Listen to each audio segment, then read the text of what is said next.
with this anonymous poem. Be careful of your thoughts, for your thoughts become your words. Be careful of your words, for your words become your deeds. Be careful of your deeds, for your deeds become your habits. Be careful of your habits, for your habits become your character. Be careful of your character, for your character becomes your destiny. Strategy is not a biological imperative. It begins in our minds, gets expressed in words, and then gets translated into action. Over time, those actions become who we are, and what you do repeatedly will determine the legacy you leave.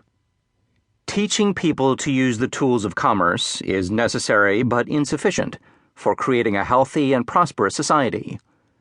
The right tools in the wrong hands invite evil ends. The more we study leadership, the more we're persuaded that leadership development is not simply about how-tos. It's also about character development. Fundamental number 2. Individuals act. Organizations create cultures. Organizations don't act. Individuals do. Organizations don't save lives. Individuals do.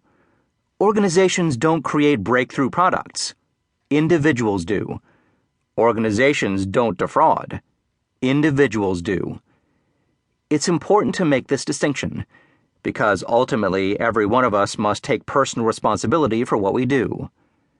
Actions have consequences, and we all have to account for our own.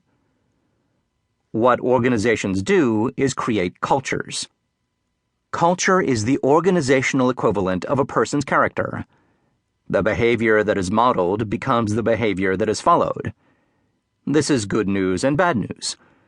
Good news because solid cultures can be built around ethical behavior. The bad news is that cultures can also be built around the opposite, at least for a while. It really does matter what you choose to believe in. Fundamental number 3. Our system is based on trust.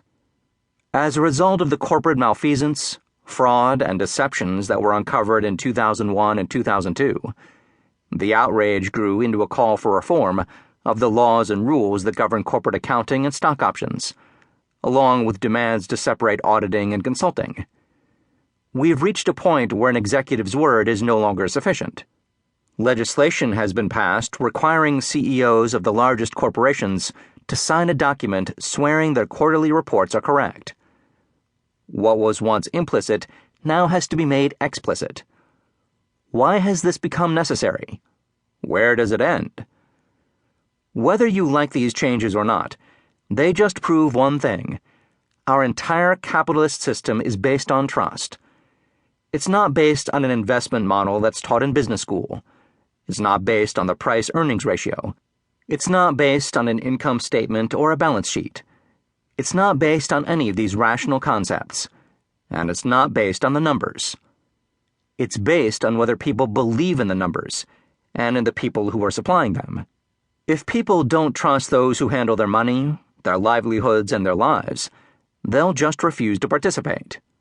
We're all asking ourselves, when will this market slide end? When will the bear go back into hibernation and the bulls start to roam the street? When will my retirement account start growing? When will I start to feel more economically secure? We can't give you a date that's certain, but we can tell you that it'll come only when people feel they can once again trust the system and the people in it. Fundamental number 4. Leadership is a dialogue, not a monologue. Among the most positive outcomes of this very painful economic period is the initiation of a national dialogue. People are talking about ethics, values, corporate accountability, and social responsibility. There have been summits, editorials, conferences, town forums, legislation, protests, letters, TV specials, and online exchanges. Who'd have thought that honesty and ethics would ever become the topic of cocktail parties and golf games? But they have. Talk is healthy. We should not shut up, and we should not shut others down for wanting to discuss matters of character. Leaders should encourage it. Leaders really can't impose values from the top.